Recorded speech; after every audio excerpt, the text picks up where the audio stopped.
Jamie with Stonemeyer Games, and as usual on Wednesday at 10 o'clock Central Time, St. Louis time, where I am, I'm here to talk about Stonemeyer Games news, to answer any questions you have, particularly today about Red Rising, if you have any questions about our new game, and to talk about a few random topics, gaming related, entertainment related, things going on here in my life and at Stonemeyer Games. Um, yeah, so thank you so much for joining me for this little chat today. I'll start off as usual with today's chocolate of the day. I'm already halfway through this bar. In fact, I don't know if I can see the brand of the bar now. This is, I believe it's Elephant. What is the brand of this? Endangered species. That's right. So if you buy this chocolate, it goes to help endangered species, and it's really delicious. This is my favorite bar in particular, the 48% smoothie, creamy milk chocolate. It's kind of it has the feel of a dark chocolate, but it's still really creamy like a milk chocolate. It's the best of both worlds, in my opinion. So that's my chocolate of the day. What are you indulging in today, especially if it's a delicious chocolate bar? Um, I'll jump over to questions in a minute. Let me see if there's anything big well, I'll throw out some topics that I'm going to cover today. Obviously, I'm here to talk about Red Rising. I've been revealing a lot of stuff about our new game, and I'll talk about some of that stuff today. I'll hold it up to the camera so you can see things that I've been discussing. Also, I did a video the other day, a live cast on the Wingspan Facebook group about the first prototype of the Wingspan Big Box. It's just a white copy right now, just as a very rough prototype. So I might bring that out and show that to you a little bit today. Um, those are maybe the two big Stonemeyer Games related things that I'll discuss today. So I'll bring those up in a minute. Let me jump over to questions, and I'll come back to talk about those topics and others.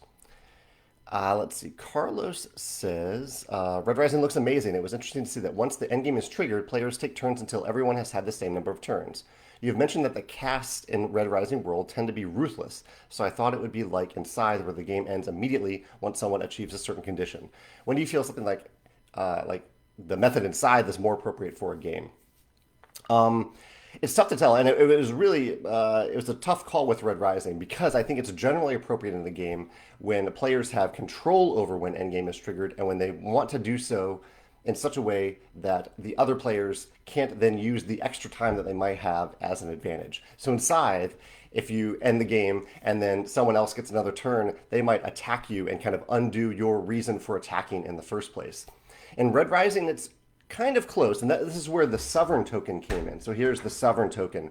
This is a token that you can gain during the game, and if you have this at the end of the game, you get 10 points. Um, and originally, earlier in the design, the Sovereign token was worth more points, and so that gave more weight to the end game decision. And if we had kept it at a higher point value, that might have meant that we needed to give players a way to end the game immediately and not give other players another turn. Um, but we decided to lower the point value of the Sovereign token to make it a little bit less valuable. It's still valuable. 10 points is good. You want it. It also triggers various benefits on the cards throughout the game. But we wanted to decrease that a little bit so that players would feel like the randomness of the turn order at the beginning of the game didn't impact the decisions, didn't impact their I don't know, their final game state. That they kind of, when you have one last turn, either you're controlling that or you get one last turn in general. So yeah, but it's a tough decision, and those are some of the things that we thought about with it. Makes me think that maybe someday we should add a house that does end the game instantly, so that could be part of their house ability, where if you have that house and they end the game, that's it. No one else takes a turn no matter what. That could be interesting. Um, just scrolling through, looking at the comments over here to see if there are any questions. I see people who are reading the Red Rising books, which is wonderful. Tim says, in Red Rising, are all the sources of scoring on the cards? No. I talked about this in one of the design diaries, Tim. The cards are certainly one of the categories that you'll score. So if you have a card, let's see if I can show one. So here's Antonia, which I talked about today. Antonia has a core value. So if you have Antonia in your hand, you'll score that core value. And then the points that Antonia will score are down here. But there are other scoring categories. So, for example, here's a recent game that I played with Megan's brother and sister-in-law, where you have this is kind of a reminder just to do endgame abilities, and sometimes you gain points from them. These are all the cards, the points on the cards that I just showed you, and then a lot of the other scoring is on the board. So you're scoring for your fleet track, for helium, if you have the Sovereign token, and the Institute. You'll score for that as well. So a lot of the scoring categories are not actually on the cards themselves; they're on the board, And yeah, they're on the game board itself. Corey has a nice. I'll read this out because this is nice to hear. Corey says your live cast is one of the highlights of my week. Thank you for doing them so consistently. Thanks, Corey. Yeah, I started doing these a couple of years ago, and I've really enjoyed it. It's fun for me to share what's going on with me and Stonemaier Games, and to answer your questions and to hear your thoughts about various things. So yeah, thanks for joining in. Yeah, I'll finish off questions real quick. I know there'll be more questions, but let me finish what I have real quick, then I'll jump over to the topics. Socrates says, oh yes, the shirt. Socrates, thank you. Yes, so I bought this Howler shirt. This is a Red Rising themed shirt the other day. This isn't a Stonemaier shirt. This is something I bought I saw it originally on Pierce's website, like the Red Rising official website, but it took me through to another site. I don't remember the name of that site. But if you go to Pierce's Red Rising website, the official site for Red Rising, you'll see some apparel, and I thought it would be appropriate to get one of these shirts since we're now publishing the Red Rising game. Yeah, thanks for mentioning that. I totally forgot that I was wearing this shirt. James says it looks like the cards in Red Rising do a good job of depicting whites and blacks, but was there an effort to include diversity of all races? Yes, this is a great question. This is an important delineation in Red Rising. The colors in Red Rising, while they are an allegory about race, a very important allegory about race, the white cast in Red Rising is not the same as white people in the real world. They're completely separate. So I've shown, like, in the cards that I've shown, there's a variety of different real world skin color races, I guess, in the Red Rising world, and they're not divided by caste. So there are what we would consider, say, a Caucasian person. There are Caucasians across all castes in Red Rising. Same with the various ethnicities in the real world. So there isn't a correlation there. I know it can be confusing because there is like a white caste in Red Rising, but that is not the same as white people in the real world. It is a specific genetically engineered caste of people in this dystopian society. Let me see if I can show you some examples here from the real deck of cards. Pull up the full deck here. Yeah, I don't know. You could just there's. I'm just pulling through the cards here. So I showed off purples today. So maybe I'll show some of those. So the purples. Here's Zanzibar, and Zanzibar, like the look of the characters, because they're genetically engineered, he has purple elements to him. So his caste, his race is essentially purple. The painter as well. Here's the painter that I showed. And here's the reporter that I showed earlier today as well. So they're different real world races, and it's more about the. And here's Mickey also. Mickey came up in today's Design Diary post.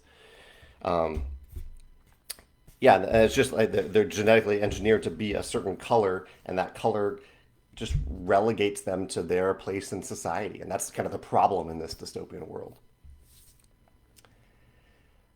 Adam says, consider calling the Wingspan big box the Aviary. Yes, I love the name the Aviary. There have been a few suggestions for names for the big box, but the Aviary is probably at the top of my list right now. Yeah. Tyler also noticed the Red Rising t-shirt here. Yeah. Joshua says, did you consider having percentages for different features on the deck of cards, similar to Wingspan? And what percentages for different features? Oh, okay. Like in Wingspan, how we say, like, the bonus card, there's 20% of the cards in the deck have color words in the name for a certain bird. We didn't consider that, no. I mean, but a lot of the information is open. For example, there's one, there are a number of cards that refer to specific colors. Like it might say 5 points for every pink card in your hand, but you know that there's 7 of every color except for golds. There are 21 golds. So it's kind of just known information how many of each color are in the game. Joshua also says, and what is your favorite color in the Red Rising world and or game? I think the obsidians are my favorite. I'll pull out some obsidians to show you. They are the cast that I showed off a few days ago. Here are the 3 that I showed off. Because they are just fascinating to me. The obsidians are the assassins of the world, and they are these massive people who rival the golds in terms of like physical strength and prowess. And Ragnar in particular is really fascinating to me, as is Elia and one other character that I'm not showing here. But they're just massive. And so, like for a good portion of some of the books, I couldn't help but wonder, like how is this cast? How they've been relegated to being a lower cast when they can rival the golds in terms of physical strength, and you wonder about other elements too that are hinted at. I don't want to. I'm trying to be cautious of spoilers here, but they're just the most fascinating cast to me, and they many of the characters. I love some of the characters, the Obsidian characters, and what you learn about their cast and their culture is really really fascinating throughout the books. So I would say they're my favorite. Group, my favorite color in the Red Rising world. Chad says, do you find yourself trying to get all of your favorite characters during gameplay? He says, for example, Tactus may have a good power, but I don't like his character in the books. So do you find yourself avoiding him based on bias? I wouldn't say that, but I would say the opposite. There are certain characters that I just get really excited to have in hand when I see them come out on the board, and so I might go after those characters a little bit or try to build around their abilities a little bit if I can. What other colors have I shown recently? I have a bunch coming up. I have a bunch organized here to come up soon. A bunch that I haven't shown. Yellows. I did yellows the other day. So yellows are kind of the doctors of the world. So I showed the psychologist here, the surgeon, and Dr. Varani. And these characters often look at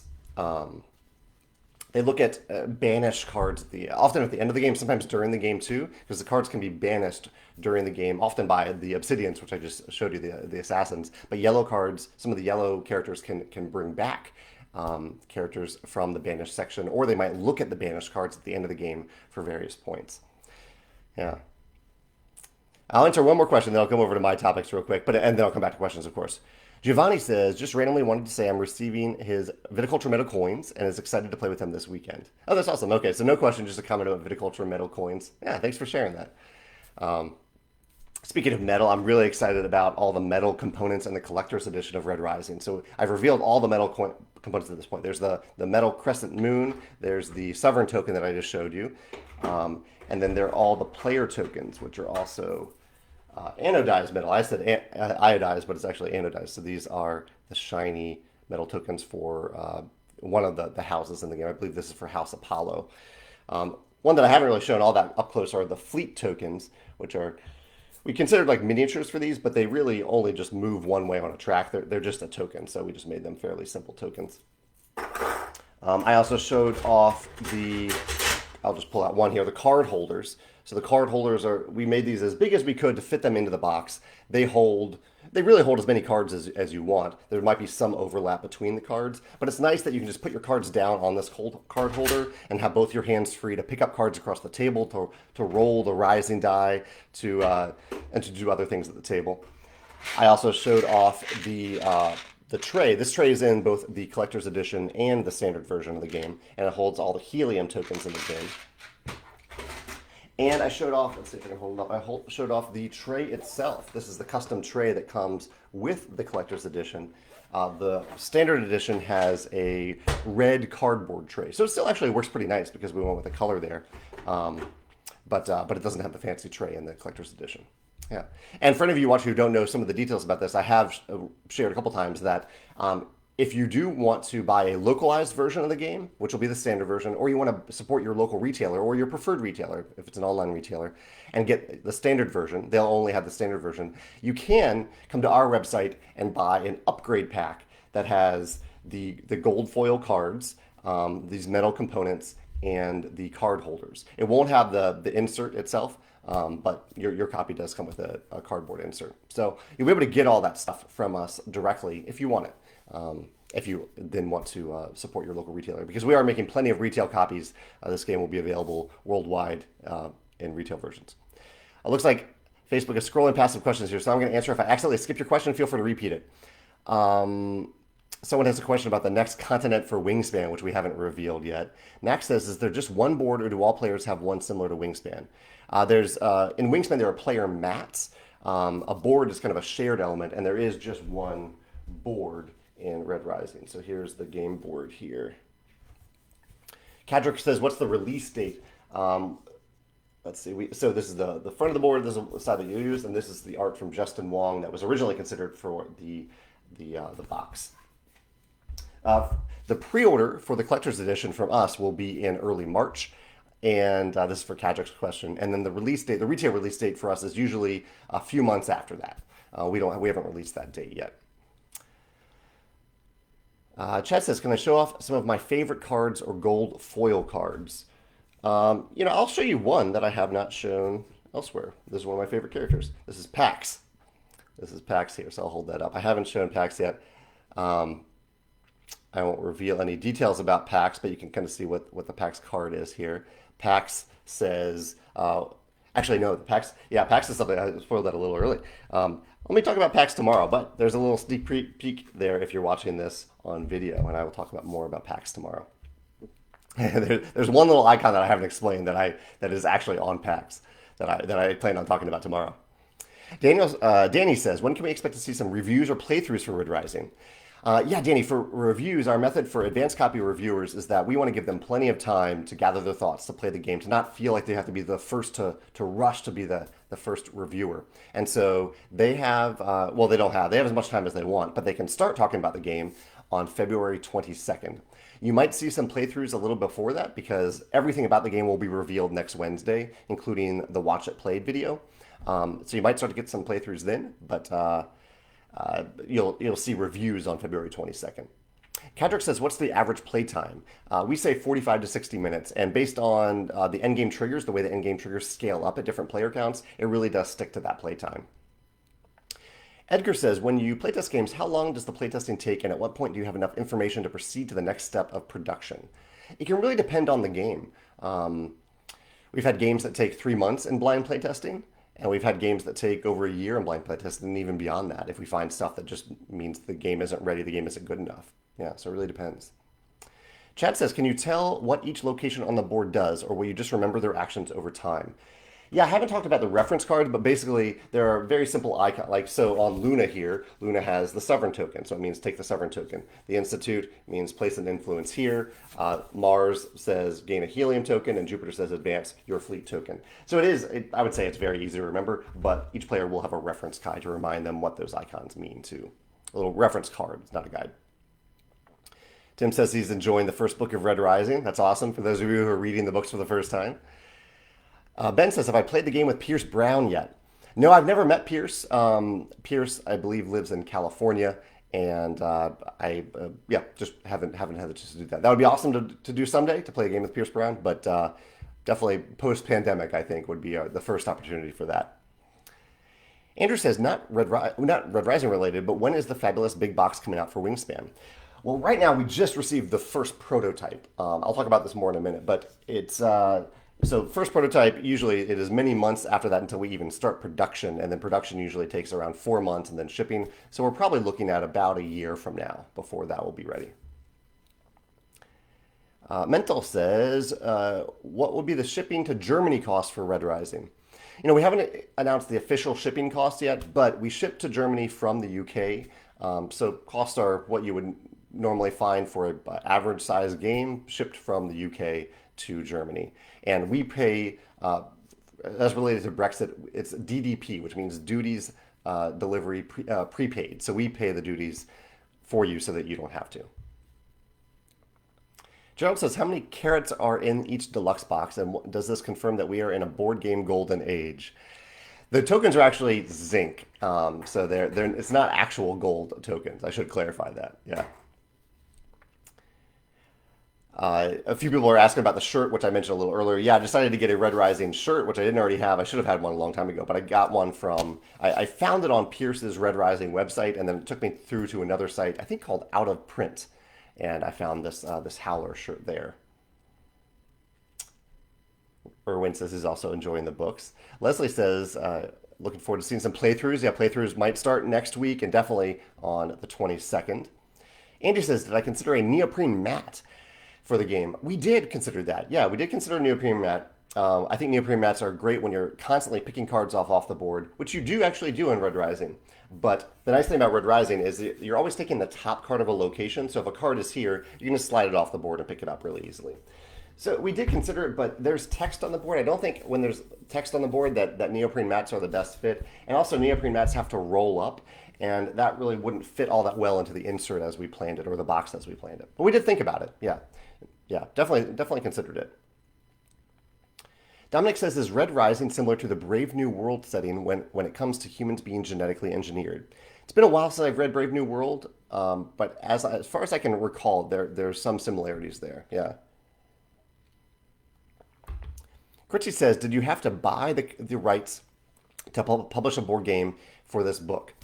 That's a great question. I'm actually going to talk about the process of getting an intellectual property in tomorrow's blog post. But the basically we acquired the tabletop rights to the world of Red Rising, and yes, by acquired it means there is a cost to it, both an upfront cost and an ongoing royalty cost to that. Yeah. Sirkin says, when will the game be available in stores for retailers?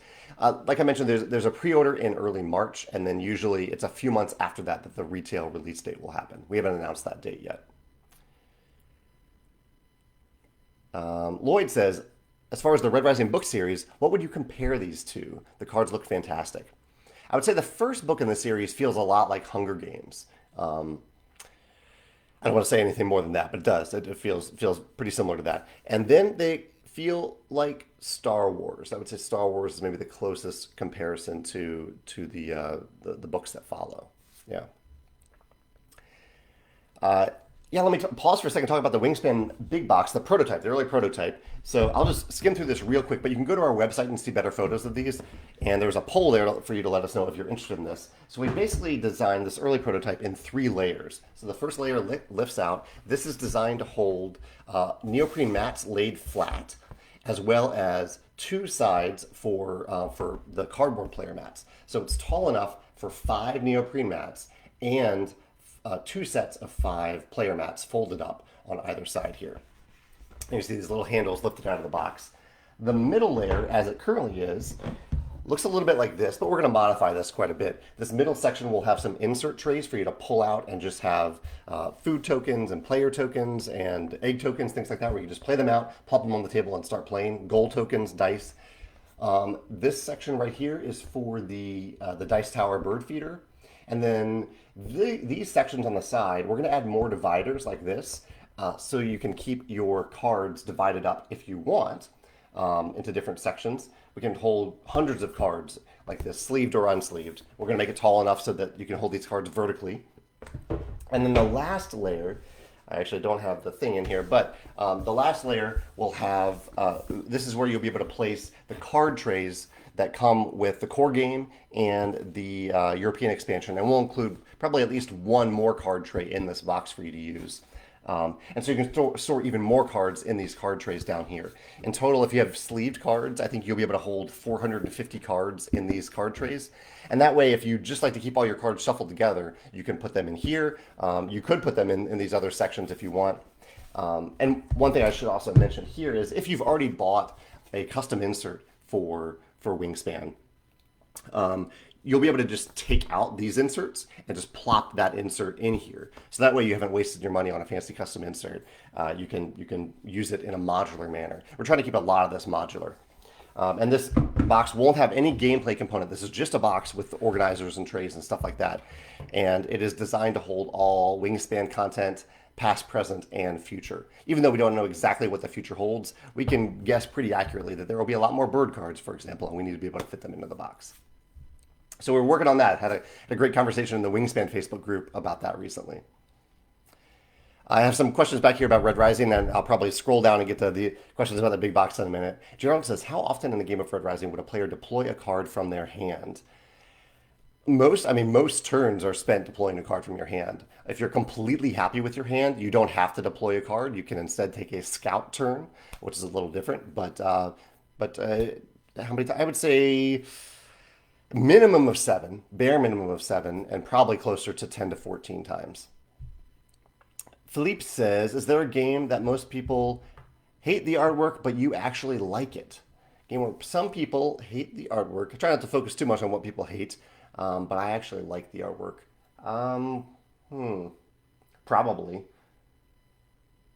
I don't know. I'm looking at the games over here of art that I like. Uh, I don't know. That's a good question. I really don't focus too much on things that people hate, so I don't know. Raymond says, is there going to be a Dutch version? We are talking to our Dutch partner about it. That's 999 games. Yeah. Dominic says that there are only 3 characters per color. No, there's a total of 112 unique character cards in the game. You can see the full big deck here. There are 7 characters of each color. I've been showing samples of them in sets of 3, but there are 7 of each color. And there are 21 gold cards. So that adds up to, that's 13 times 7 plus 21 is 112. Stephen just finished the Red Rising book. That's often Stephen. Awesome, Stephen. Um, Adam says, in 2019, you inspired me to learn about Red Rising. 2020, it was sumo. Looking forward to what you'll introduce me to in 2021. Maybe disc golf, Adam? That's the other thing that I got into last year, as well as indoor rock climbing. Although indoor rock climbing became a lot harder during the pandemic, so I got more into disc golf. George says, how many design diaries days are left? We'll go through all the way through next Wednesday. So I have one more color per day, and I think that it will end on Wednesday. And then on Wednesday, I'll share the rulebook and the Watch It Played video next Wednesday. Tim says, did you find yourself going for the same tracks in Tapestry? So this is a Tapestry question, one of our other games. Do I find myself going for the same tracks in Tapestry or switching it up every time? He says, I know I like to experiment.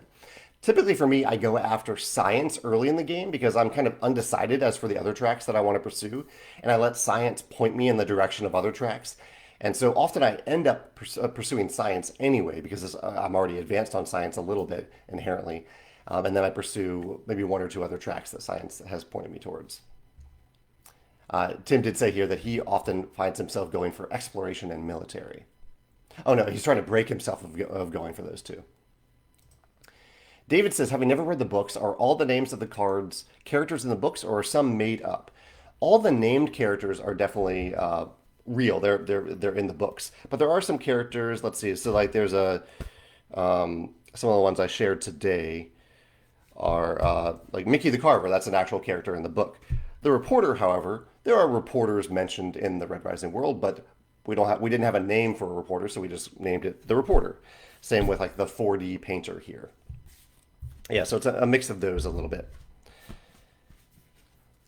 He also says, and then did you fill in the other 7 cards with professions if you didn't have enough characters? Yeah, professions mentioned in the books.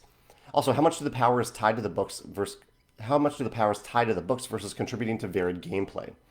A little bit of both. I mean, we definitely went for varied gameplay throughout the cards, but every card was designed around the theme of that card itself. Whether it was a specific character who likes to be with other specific characters or other types of characters, or just their general philosophy of life, in case you've seen the Mustang card. I think the Mustang card was spoiled somewhere, so I can show that if I can find it real quick. Mustang. Yeah, actually, no, I won't show that yet, because that you can check out that spoiler on Instagram if you want. But yeah, we used, and then for cards like the 4D painter, who is a purple an artist, we just kind of took the idea of artist in the Red Rising world and designed around that concept, that general concept. Sarah says, when cards refer to moving something to the top of a location, does it refer to the top of the column or to the bottom of a column where the most recent card of a location is played? It's like the most visible card of the location, the card that at the top there you can see the full information on that card.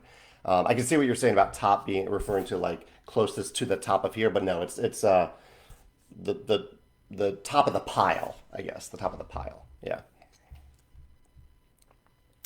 Joel says, a question about viticulture. Can you give us any news about the expansion that's in development? Yeah, we are working on an expansion for viticulture. That's all I can say right now, but I look forward to sharing more details about that later in the year. Paul says, one of my disc golf buddies, he says, what's something from Fantasy Realms that you wanted to incorporate into Red Rising and weren't able to? Or if there isn't one, what's your favorite aspect of Fantasy Realms that you were able to include? He's really interested in the comparison. So, I mean, most of the elements of Fantasy Realms are in Red Rising. It's basically the idea of gathering cards into your hand, deciding which cards that you won't put in your hand, and building combos for the end of the game. Let me think if there are any specific cards in Red Rising that I really, or in Fantasy Realms that I wasn't able to include, because there are some really cool combo style mechanisms. I would say Fantasy Realms has more punishing cards and we stayed away from that for the most part. But there are a number of there are characters in Red Rising that like don't want to be with another character. They don't like that character. And in fantasy realms, there's a lot of cards like that. There's a lot of cards that say like if you have this type of card in hand or this specific card, then you nullify this card completely. You don't get any points from this card. And it actually works pretty well in Red Rising or in fantasy realms because you just want to get rid of those cards. It gives you a goal to work around. And so we have some of that in Red Rising, but not quite as much. But I do really like that in Fantasy Realms, just because it is a shorter game. I think it works better in a shorter format. One of the big other differences is that in Fantasy Realms, the end game trigger is when there are 10 face-up cards on the table. So when players have gotten rid of 10 cards and have, instead of drawing from those cards, instead of gaining those cards, they've gained cards from the top of the deck, which means that more cards are being played on the table. So this can make a game of Fantasy Realms go really fast, which works well for Fantasy Realms, but I don't think it works well for a meatier game like Red Rising that needs to last longer than 10 to 15 minutes. Yeah. Tony has an interesting point about the term aviary. He says he also suggested the term aviary for the Wingspan Big Box, but he said that aviaries are horrible places for birds, and he wouldn't want that associated with the birds in the game.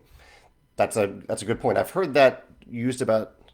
Yeah, I guess I have heard that term used. So we'll have to. If anyone else, I'll do some research about that to find out if that is correct, because we definitely want to stay away from that term if that is true. Edgar says, "Does anyone know the price of the game?" Yes, I know the price, but I'm not telling you yet. We'll tell you that when the pre-order launches. You'll know it then. But we have tried to price these, as always. We try to price our games as fairly as possible, as responsibly as possible. John says, "Was it difficult to produce the metal tokens for Panda? Did they have any issues with chipped paint or anything like that when you got initial samples?" No, not difficult at all. I would say that maybe the hardest part was getting the colors right because the metal tokens are not painted. This is the color of the metal, and then there's a coating around it. So there are limits to that. There are limits to the number of colors of metal that you can include versus a plastic. You can have any color of plastic, any color of paint for wood, things like that. But we were a lot more limited in the colors we could use for the metal because it's not paint. Yeah.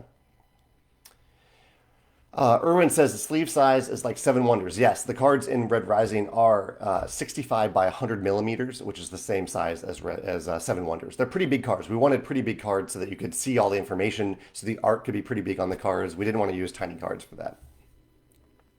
Mental says, "Is there a mill in the game?" Because many of our games have mills in them. I don't think there is a mill in Red Rising, though.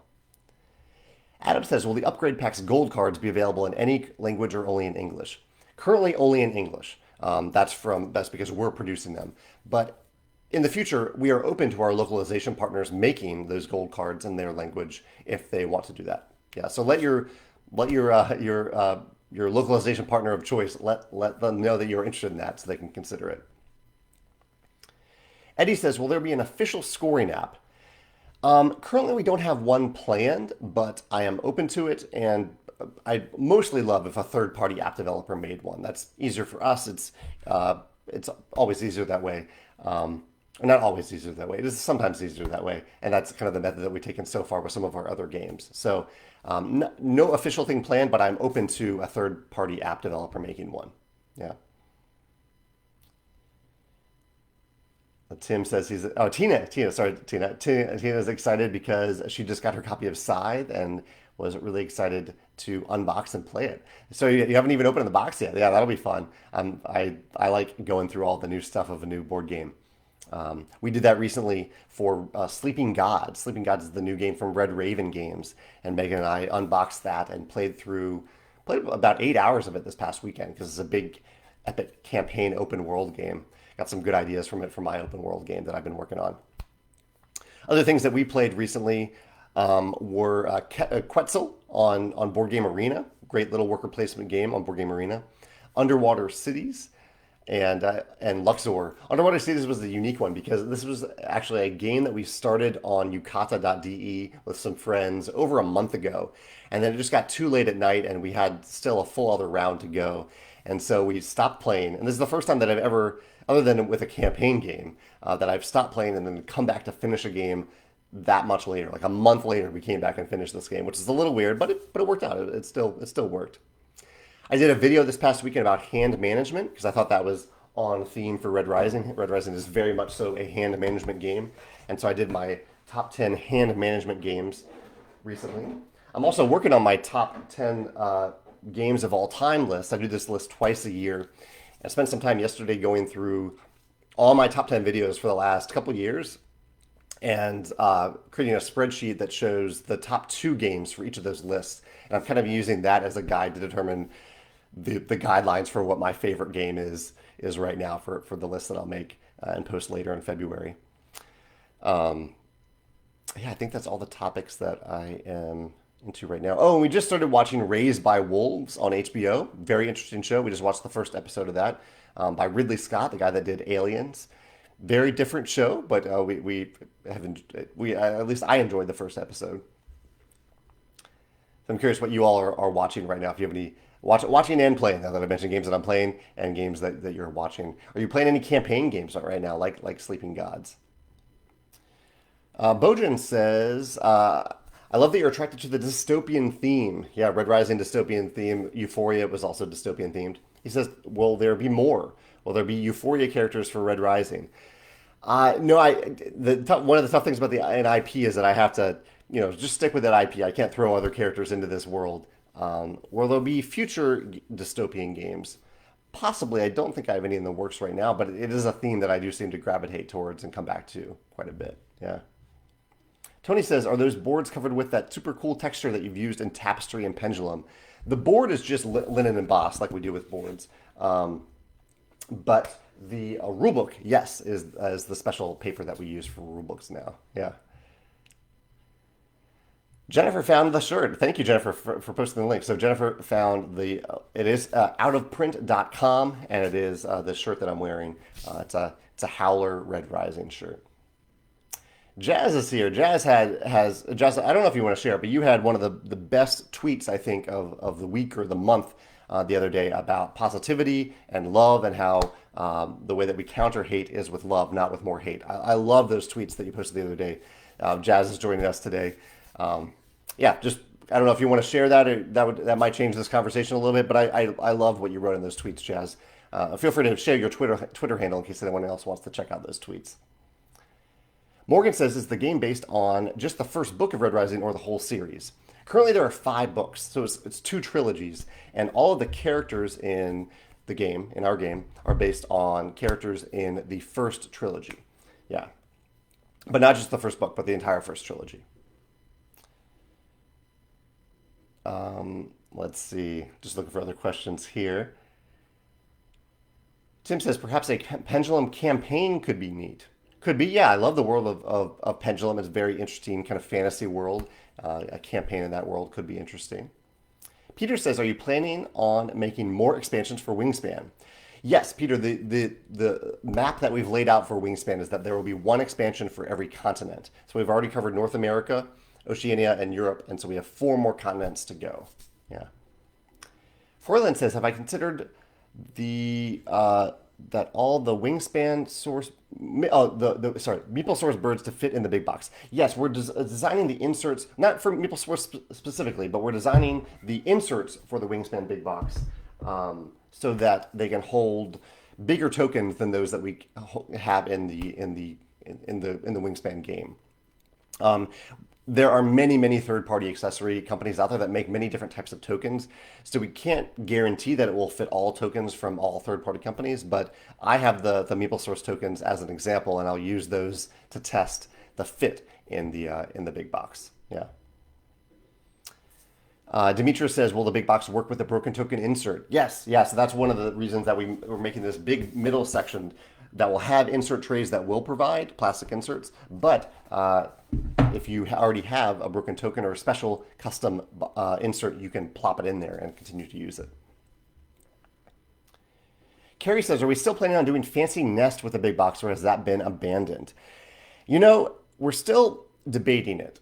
It is possible, but I'm leaning against it after I've seen this space and how much space there is here and how I want this to be very easy for players to set up and clean up. And I'm not sure the nests contribute to that, given how big they would have to be to hold the eggs. So I'm not sure yet, but I'm leaning against it. Brian says, "Am I working on a cooperative game?" He says, "Sleeping Gods." Sleeping Gods, one of the games that I'm playing right now, is fantastic, and I agree. And Brian, yeah, so I am working on it.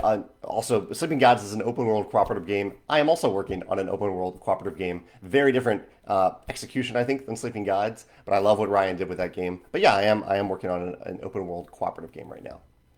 Yeah. Chad says, "Judging from the size of the game, would I be accurate in assuming that this game will be less expensive than most of your other games?" You can assume as you wish, Chad. I will say that we price our games basically based on the cost of making the game, making and shipping the game, related to how much just how much of a discount distributors charge. However, with the collector's edition, it's not going into distribution, so we have a little bit more flexibility there, and so the price of the game will be lower than it would be if it were in distribution because we don't have to deal with distribution margins for the collector's edition. But yeah, roughly try to base it on the cost and what we think the I don't know, not the quality, but the I don't know the what's actually in the game. We look at what's in the game and what we think is fair for you, the customer. Yeah. Jake says, "Are the cards of the same cast or color meant to synergize together, or does the game encourage you to form diversified hands of different cast colors to win the game?" The combos branch all over the place. There are certainly a few cards that want a specific color with them, but there are many cards that want different combinations. It's a lot about building combos. So I mean, the game itself, as you kind of suggest here, does encourage diversity, which is something that's really important to us. Yeah.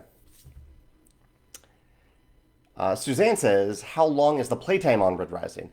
For a two-player game, it can go a little bit less than 45 minutes. For a larger group game, 5, 6 players, it can go as long as 60 minutes. It can probably go a little bit longer than that if you're teaching the game or if you have analysis paralysis players. But the endgame timer scales up really well based on player count to make sure that playing time doesn't go much over 60 minutes. Peter says, "I heard you thought about making a Red Rising into a deck building or a bag building game. Originally, yeah, those were some of the ideas I pursued, but you didn't. Are you planning on making another deck building game?" It is a mechanism that continues to puzzle me, and as it stands, I don't have a deck building game. I would love to design either a deck building or bag building game someday. But every time I try to design one, it turns into something else because I just can't seem to make the theme work for the mechanisms in a deck building game and to make it interesting and different than other deck building games that are out there. Sean says he's just stopping in to say hi. Thanks for popping in, Sean. Steven says, "Was it mentioned when Red Rising playthroughs are released?" You'll probably start to see playthroughs next Wednesday, Thursday, and then definitely the reviews will start to go live on February 22nd, and so you'll start to see some playthroughs reviews there. I know Before You Play, one of the channels that has a review copy, often does playthroughs plus reviews, so they will almost definitely have a playthrough for you. Let's see. I'm just scrolling through, looking at other questions. I've covered, I think, all the main topics that I was going to cover today in terms of Red Rising and the Wingspan Big Box. But I'm here to hang out and talk about stuff and to answer any questions that you have. Yeah. Heather's birthday is today. Well, happy birthday, Heather. That's wonderful. Is there anything that you'd like me to mention today since it's your birthday? That's really awesome. Timotep says, "The art looks fantastic. How does the player interaction compare to Wingspan?" So like in any of our games, there are many, many different reasons in Red Rising to pay attention to other players. Pay attention to where they're placing cards, how they're advancing on different endgame triggers, where you decide to put a card so that another player won't pick it up or won't help the types of goals that they seem to be pursuing. And in addition to that, on some of the character cards, there is a little bit of direct player interaction. Sometimes it's positive, sometimes it's a little negative. Like you might target a certain player for one specific thing. It isn't take that, and very importantly, whenever you do target a player for something that can hurt them a little bit, you are giving up a powerful card. You're making a sacrifice to make that happen. So it is always a tough decision, and that decision might come back to haunt you because then that player, you've thematically with the world of Red Rising, you've then kind of put a little bit of a target on yourself. That player might use you as a target if they have one of the rare cards in the games that actually does target another player. So there's all types of player interaction in Red Rising. I guess you asked to compare it to Wingspan. Wingspan has 10 different, I've listed like 10 different reasons that you need to pay attention to other players in Wingspan. Um, there is no negative player interaction in Wingspan. I guess there's a few cards that can steal food, but that player gets a food anyway when that happens, so it's not a terrible thing that can happen. Um, but that's the closest that there's negative interaction in Wingspan, and there's just a touch of that in Red Rising as well. Peter says, oh, just saying that his connection keeps bleeping out. Andy says, do you think you might make a Tapestry big box in the future to hold the expansions? I would say probably not, especially given the size of the Tapestry box. Um, I would probably just say that if you want to fit everything into one box for Tapestry, that you just take out the original insert, and then you can fit a ton of Tapestry stuff in that box. Um, yeah, that's probably the best answer I can give. I can give for Tapestry. Yeah, given how big the original box is. Tyler says, is the pre-order notification for as related to the ACLU donation still going on? Yes, Tyler, thank you for mentioning that. Our goal for this, basically for everyone who signs up for a launch pre-order launch notification on our website, on the Red Rising page of our website, we are going to donate $1 to the American Civil Liberties Union to support the rights of those who are marginalized and underrepresented.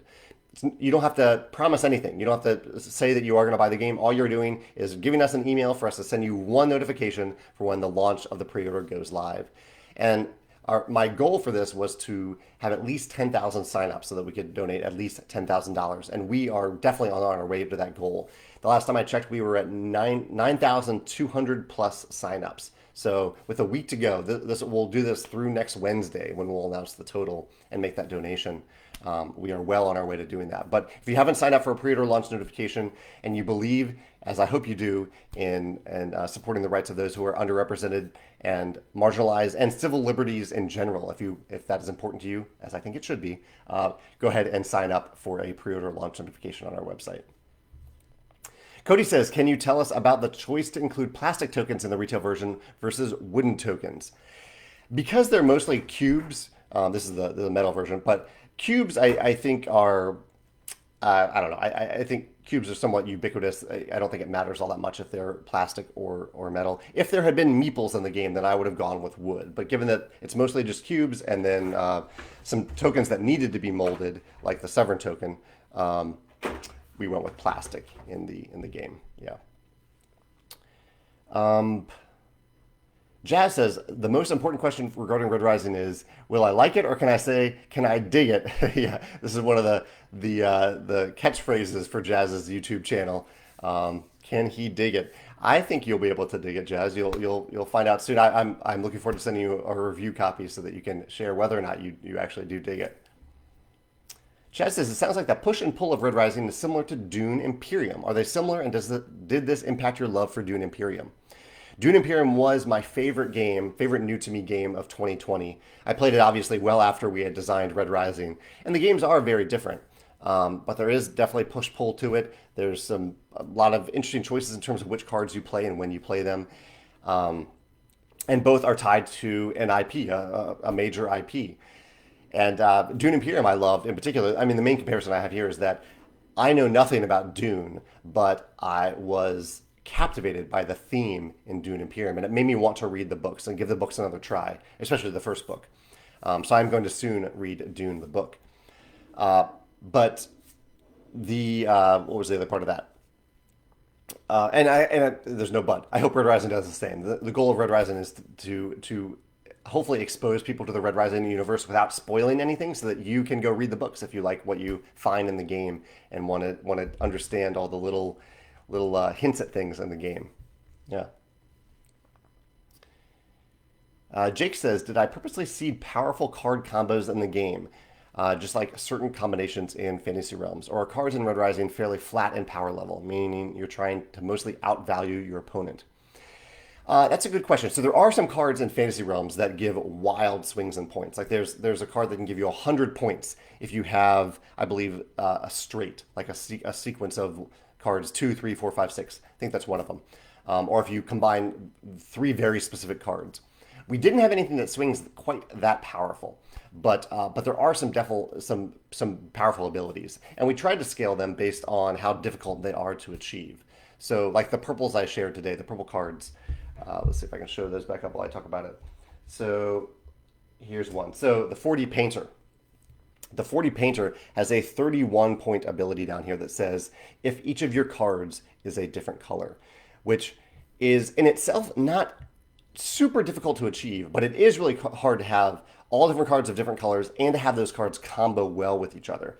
So, based on what those specific cards are. So, we gave that a higher point total for the end of the game. Whereas there are some that are easier to achieve or just aren't that difficult, and so they're worth fewer points. Yeah, I think that's the best way I can answer that. I see that Nicholas is playing. Will soon be getting Sleeping Gods. Bojan's excited about watching the Expanse. Tim is watching Lost in Space. Jason's playing Quacks of Cronenberg. Yeah, thank you all for sharing what you're playing and watching right here. Graham says, are there any Easter eggs for my cats in Red Rising? I don't think there are. I didn't want to put my cats in an IP world. Well, I would love to have my cats in Red Rising, but I don't think they ended up here. I'm flipping through the cards real quick to see if they did. But I think I didn't want them to invade an IP that isn't my IP. So I don't think the cats ended up here. There are some animals that ended up in the game, though. There's another animal that ends up in the game, but it's not a cat. Nicholas is watching Kim's Convenience. I love Kim's Convenience. That's on Netflix. And I was talking earlier about Jazz's Twitter handle. It is Lobby of Hobbies on Twitter and Instagram. It's also Lobby of Hobbies on YouTube. Awesome channel. Highly recommend Lobby of Hobbies. Gerald says, do you see a lot less cards on the board in a two-player game? In a two-player game, yeah, I mean, you're deploying fewer cards, so fewer cards are ending up on the board, but it isn't far fewer than a normal game, because in a normal game, players are picking up the cards that are being deployed anyway. But I would say you're seeing fewer total cards, and that is something that I will address in an upcoming Design Diary post about, like if you're looking for a specific character card, you're going to see fewer cards in a two-player game. Although even that scales pretty well, because you have every player in a six-player game. Even though you'll see more cards come out as players are deploying more cards, you also have more cards that are secret that are in those players' hands that you'll never see. Dan says, have I considered making an app for all Stonemaier games? Not only could it have PDFs of the instructions, but it could also link to all your social media as well as having scoring pads for all the games built in. That's an interesting idea, Dan. I have not considered that. Apps are a lot of work to maintain and update. And so we already have a lot of different things that we have to maintain and update. But I love the idea. I love you sharing the idea. And it could be something that we could think about someday if people would like to have a single Stonemaier app where they can have all the rule books all in one place, all the scoring apps all in one place. That could be pretty cool. Yeah. Sebastian says, how many games do you have in the works at the same time? As a designer, I like to have 2 games in the works, 2 games that I'm designing. So that way I can jump back and forth between the 2 games based on what I'm excited about, what I'm maybe a little burnt out on and need to jump back to the other one. In terms of development, I can have a lot more games in the works. We usually plan around 3 years in advance, or we're trying to plan 3 years in advance. So we publish around 2 games a year. So that's around 6 games in the works at any given time. Yeah. Alfie says, considering we're effectively living in a dystopia right now, I think Alfie is saying, what do you think of games which aim to shine a light on or darkly reflect this versus the wonderful escapism we all love? Yeah, I think it's a tough balance. I love games we publish games that the goal is to capture your imagination and let you escape into a new world or explore a new world at least. And I think some of the best ways that games and fiction can do this is by giving you the opportunity to think about real world issues and problems and debates through the themes and the mechanisms presented in those games while still letting your imagination wander. So I think it's a nice balance. I like to aim for the balance between the two. Michael says, are any of your games on Board Game Arena? And would Stonemaier games ever have their own digital site to play? So yeah, that's a good question about digital games, Michael. So we do have some of our games are in the works for Board Game Arena, with the one that I've said out loud, I think the most being Tapestry. Tapestry is in the works for Board Game Arena. Some of our games are available in full AI digital versions, such as Scythe, Wingspan, Charterstone, and Between Two Castles. Those are all available. Oh, and Viticulture. Sorry, I almost forgot about Viticulture. So those all have full AI digital versions that you can play on Steam and iOS and Android, various platforms, depending on the game. Even Wingspan is available on the Switch, even, so you can check that out. But we are trying to get more of our games on Board Game Arena as well. Tim says, are the card combos based on the relations of the characters in the books? Yeah, that's a big part of the combos, and especially for the specific character cards in Red Rising. Yeah, that's based on their relationships and who they like, they dislike, who they want to hang out with, who they don't want to hang out with, that type of thing. Yeah. Carol's here. She says, how is my book club going with my niece? She says, I'm giving the same book to my son for his birthday next week. So the book is, let's see if I can get my my 7-year-old niece invited me to a book club with just me and her, where we are reading this book together, a book that she suggested. And I'm actually impressed by the language in the book. There are a few pictures, but it's mostly a book that has a pretty decent story plot, use of vocabulary. So my niece gave that to me, and that book club is going well. We have our next session this Saturday where we'll sit down and talk about the book. She often wanders off into other topics, but that's fine. I'm just happy to have some FaceTime with my little niece. And I'm glad you mentioned that, because it helped me grab another prop that I had. The Wingspan illustrators, Natalia and Anna, sent Megan and I think they will be selling these on their website, bird masks. So here's like one of the bird masks they sent me. So this is a kingfisher bird mask. You can see this. It has the kingfisher art from Wingspan on it, and it has a nice nose covering tucks under the chin. And yeah, they were very kind to send us these masks that I will soon be wearing. I have 4 of them. They sent me one for the main bird. Let's see if I can reach the other ones. So I have the scissor-tailed flycatcher. I have the kingfisher. I have. Actually, I don't know. I love the peregrine falcon. This isn't a peregrine falcon. I think this is maybe a kestrel or a hawk. And I have. Here's the last one. Oh, this one's adorable. This is the little blue penguin in Oceania. Yeah, so I think those will be on Natalia and Anna's website soon, or their web store soon. Jay says, is there a hand limit? There is not a hand limit, Jay, but that is another topic that I'll talk about soon. In that, if you have more than 7 cards, 7 is the magic number in Red Rising. If you have more than 7 cards, you'll lose 10 points for every card above 7. So we're kind of discouraging players for simply going after a more card strategy, which we found at some points during the playtesting process. The cards themselves make that pretty difficult to just get more and more cards. You start out with a hand of 5 cards. Often you'll end up at the end of the game with only 5 cards, but there is a way to get more cards in hand, and there's no hand limit. Yeah. Jason says, how does the scoring work throughout the game? There's no scoring throughout the game of Red Rising. Yeah, it's all at the end of the game.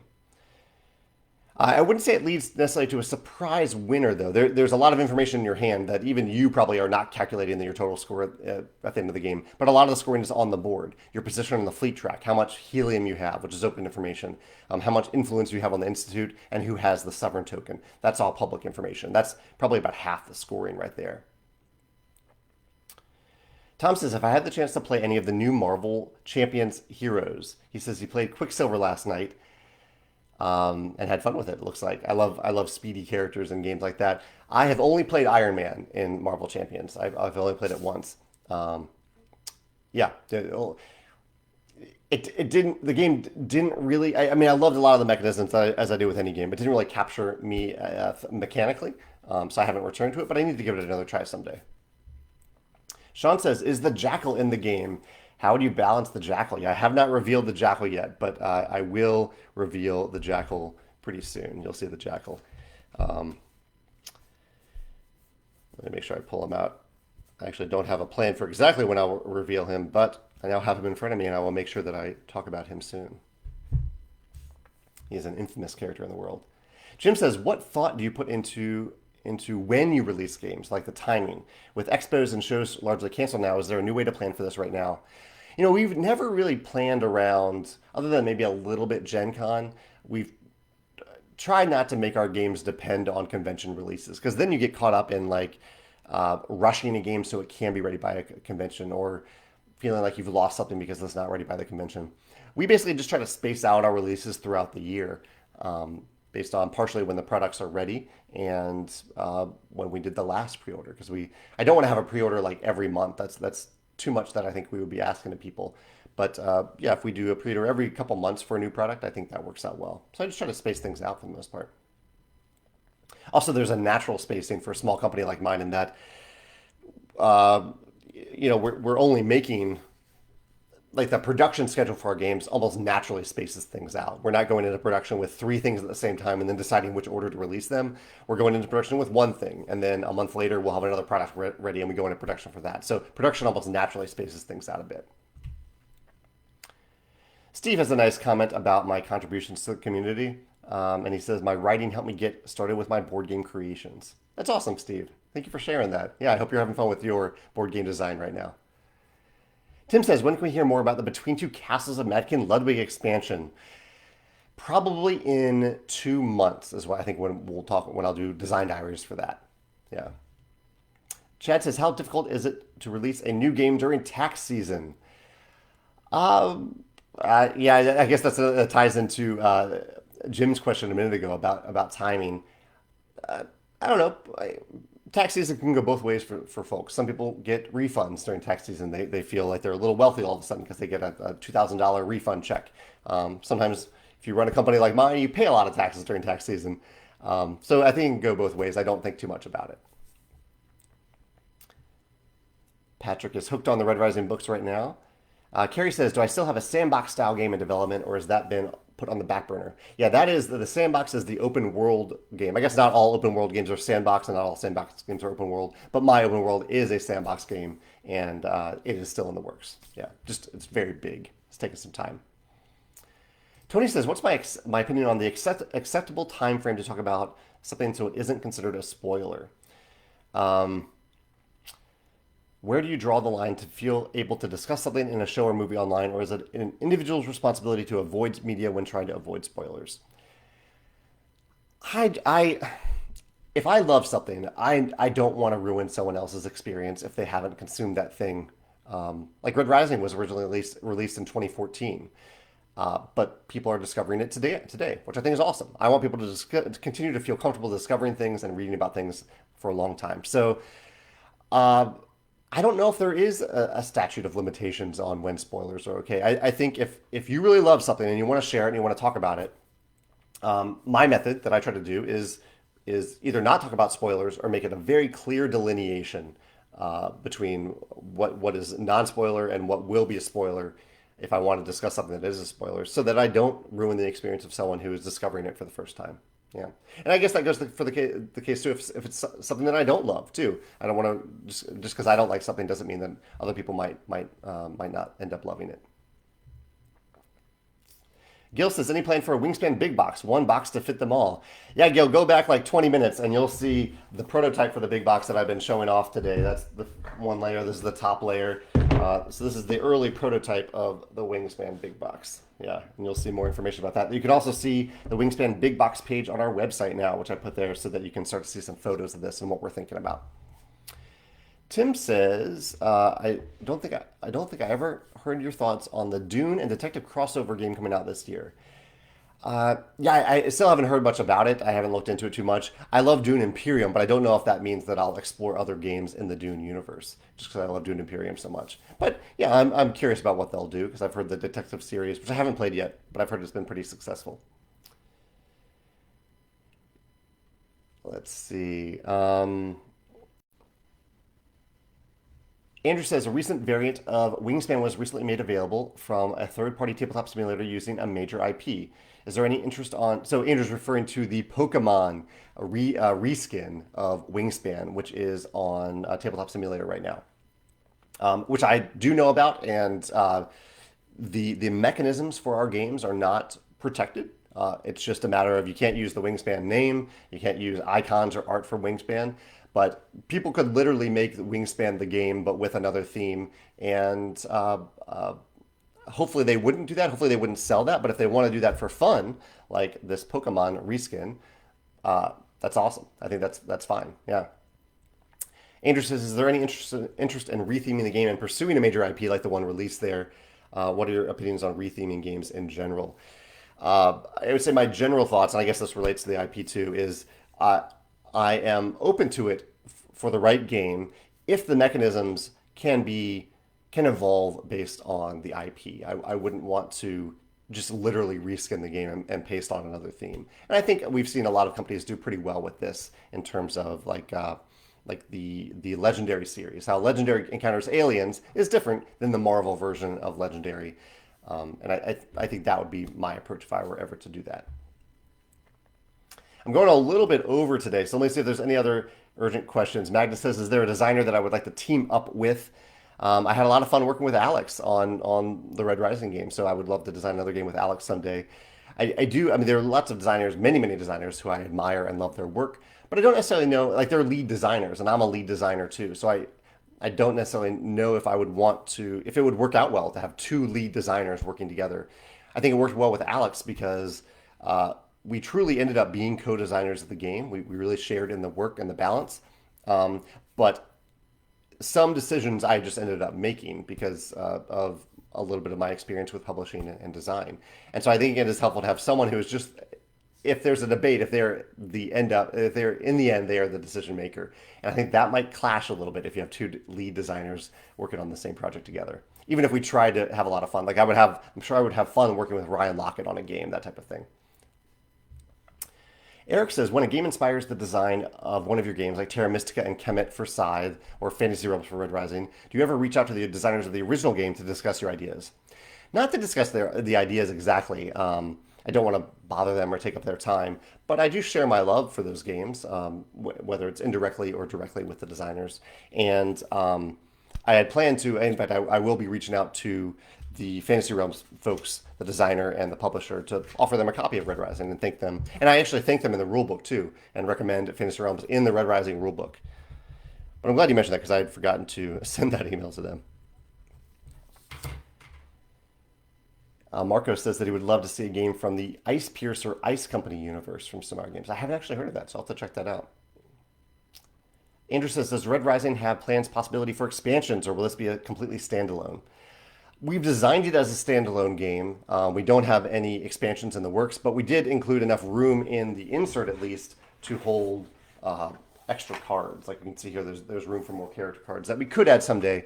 I think the earliest that we'd probably explore that is after Pierce has finished the second trilogy of books. Yeah. Let me answer maybe two more questions that'll head off because I have gone a little bit over today, but thank you so much for joining me today. This has been an awesome chat. I've loved your questions as usual. Don says, are there any video games that after you see them or play them strike you as something that would be interesting in a board game? Absolutely. Yeah, Don, I don't play a lot of video games. Very few. I really only play ports of tabletop games and Slay the Spire, which is essentially a tabletop game on in digital format. But I research them a lot. I love watching videos about people talking about mechanisms in video games, and I learn from them a lot and am excited to add them to tabletop games. I can't say yet that I've watched a video about a digital game or learned about a digital game and said that I literally want to make that exact game in tabletop form. Or that exact theme even in tabletop form. But I learn from the mechanisms all the time. Yeah. Eric says, have I said the prices of the Red Rising standard version and collector's edition? And no, I have not. That'll be apparent in early March when we do the pre-order. Yeah. Bez says that he just saw that we're donating $1 to the ACLU for every person who signs up for a pre-order launch notification for Red Rising. And yeah, we're currently, last time I checked, we were up to over 9,000 people signed up for that list. Bez says, don't you worry about people signing up just to make you donate. I hope they do. It's a good cause. I hope people sign up just to make us donate. Absolutely. It's not a worry. That would be a blessing if we have a bunch of people on that list just so we can give more money to a great cause. Yeah. I think that's it. Oh, Thomas says, any news about Tapestry's second expansion? We are actually working on the graphic design for that right now. So that's the only news I can share about it right now, but I look forward to sharing it with you later this year or maybe, yeah, probably later this year. I think it'll be a late 2021 release. One last question here from Jason. He says, when making a game, when making the Red Rising game, I think he's asking about, did you have ideas for cards mechanisms for the second trilogy that you set aside for the potential expansion that you just mentioned? We didn't, because I mean, the game of Red Rising is based around the colors of the world, the different characters in the world, and so that in itself, I mean, we've tried to fully capture that in this game itself. I have enjoyed reading books 4 and 5, and I can't say that reading them inspired a new specific thing for an expansion. We haven't. I really have not thought about the expansion much, so not yet. But it is possible someday we will make an expansion for Red Rising. Yeah. All right. I think that's it for today. Thank you so much for joining me. If you have any questions after you watch this, maybe later, not live, I will put this video on YouTube, and that is definitely the best place to post questions because I will see comments more easily there. Thanks for your time. Have a great Wednesday, and I will see you next week. Take care.